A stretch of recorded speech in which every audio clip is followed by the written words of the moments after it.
is up, everybody? Welcome back to Clarrkin Off Time, your daily WNBA briefing with no filter and no fluff. I'm your host, MaddyG, and no Fever game last night, but Fever Nation, do not touch that remote because today might be the most important episode we have ever done. Remember the Whitlock bombshell from a few weeks ago? Remember the hand slap? Remember the trade rumors? Well, Caitlin Clark and Stephanie White finally addressed it directly, on camera, together. And what they said and how they said it has left me with some thoughts. Also, Jason Whitlock is not done with Clark, and he came back swinging with a brand new comparison that is going to make you mad. And Angel Reese got tackled last night in a scuffle that has the entire league talking. And there is a new number one team in the WNBA. Let's get into it. Fever Nation, after Saturday's win over Connecticut, a reporter did something nobody had done directly before. They looked at Caitlin Clark and Stephanie White sitting right next to each other at the podium and asked them point blank about the reports of division on this team. Here's what Clark said. Quote, I think it's speculation. That's it. Short, direct. And then Stephanie White took it further. Quote, I don't think we're talking about journalism. If we're going to continue to create news from fans on social media or bots on social media or whatever it may be, then that's a problem. Here is where MaddyG lands on this. On one hand, I respect both of them sitting there together side by side and shutting it down directly instead of dodging the question. That takes a level of unity that you cannot fake on camera. But MaddyG also has to be honest with you, and this is exactly what I said last week. The hand slap was real. Oops. The body language has been real. The sideline argument back in May was real. White herself referenced it again in this same press conference. None of that was made up by bots on social media. Real cameras caught real moments. So here is my honest take. I think both things can be true at once. I think the relationship between Clark and White has had real visible tension this season. And I also think that a three-game winning streak has a way of making all that tension feel a lot smaller. Winning fixes a lot of things. The question for Fever Nation should be asking is there division? The question is, what happens if they lose again? Because that is when we will find out whether this was truly just speculation or whether winning was just papering over something real. Just when you thought the Whitlock saga was cooling off, he dropped another one. After Clark's historic 32-point, 10-assist overtime performance against Chicago, where she set the WNBA record for most career games with 30 points and 10 assists, Whitlock still found something to criticize. He posted, quote, Caitlin Clark was a really hard watch yesterday. She's untouched here, throws a tantrum, draws a tech.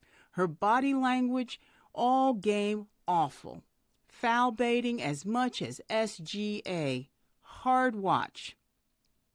SGA, that is Shai Gilgeous-Alexander, the reigning back-to-back NBA MVP.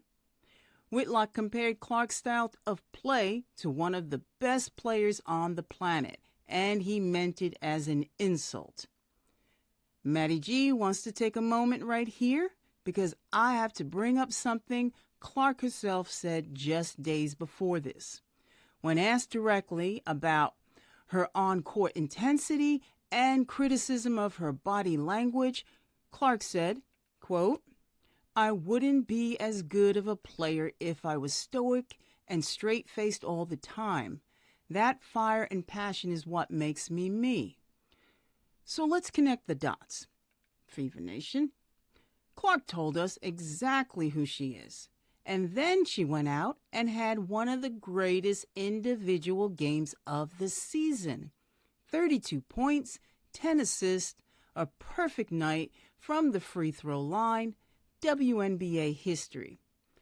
And Whitlock's takeaway was body language, was a hard watch. Here's what MaddyG's stance, and I'm going to stand on this 100%.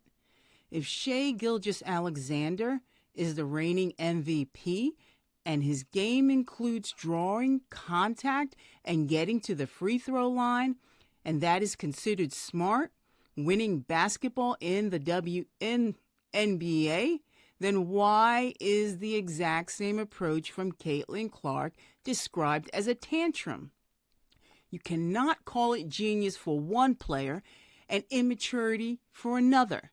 That is not basketball analysis. That's a double standard, plain and simple. Sunday afternoon, Atlanta Dream blew out the Toronto Tempo 102-77. Angel Reese had another double-double, 15 points, 17 rebounds, including a career-high 11 offensive rebounds, just one short of tying the all-time WNBA single-game record. But the moment everyone is talking about happened in the third quarter. Reese was posting up Toronto's Isabelle Harrison, and Harrison wrapped both arms around Reese from behind and took her down to the floor. A two-arm tackle. Players from both benches rushed in. Harrison was ejected for a flagrant 2 foul. Here's what makes this one interesting, Fever Nation. Reese and Harrison were teammates back in Chicago in 2024.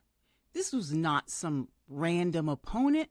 This was personal history boiling over on national television. The reaction online has been split down the middle. Some fans are saying the flagrant was completely justified. A two-arm tackle from behind is dangerous no matter who you are.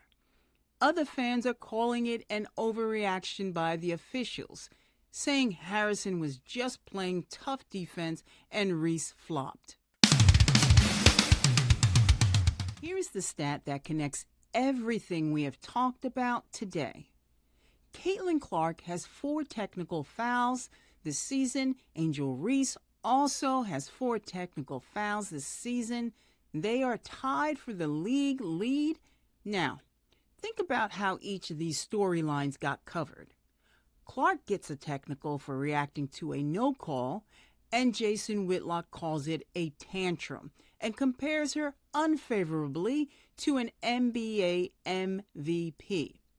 Reese gets physically tackled to the ground by a former teammate, and a huge portion of the conversation becomes sympathy for Reese, with fans calling the officiating trash.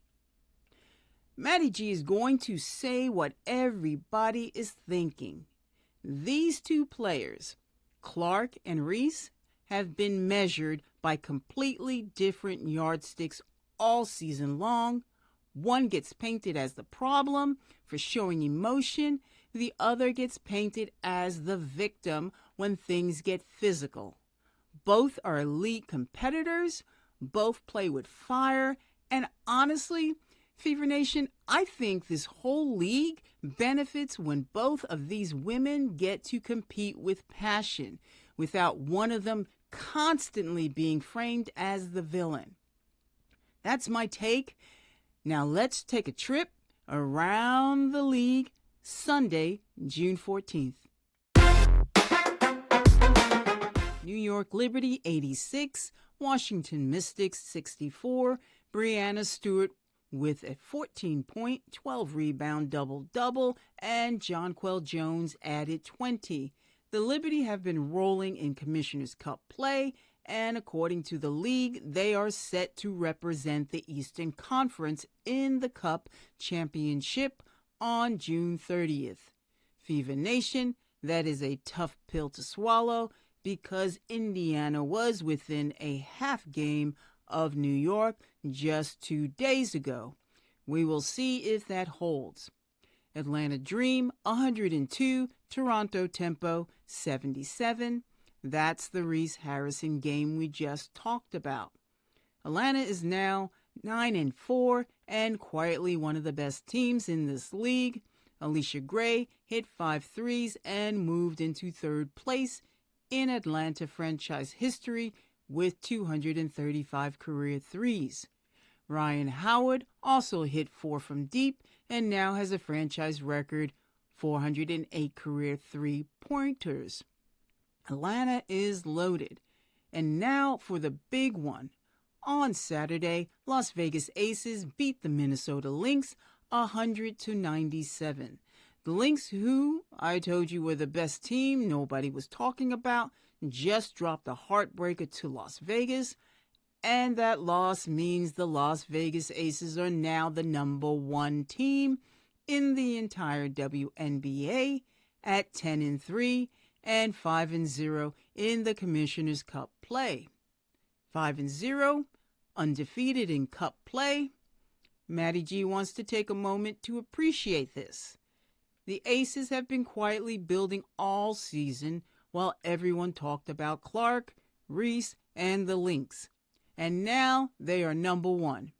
Do not sleep on Las Vegas, Fever Nation. They are coming for everybody.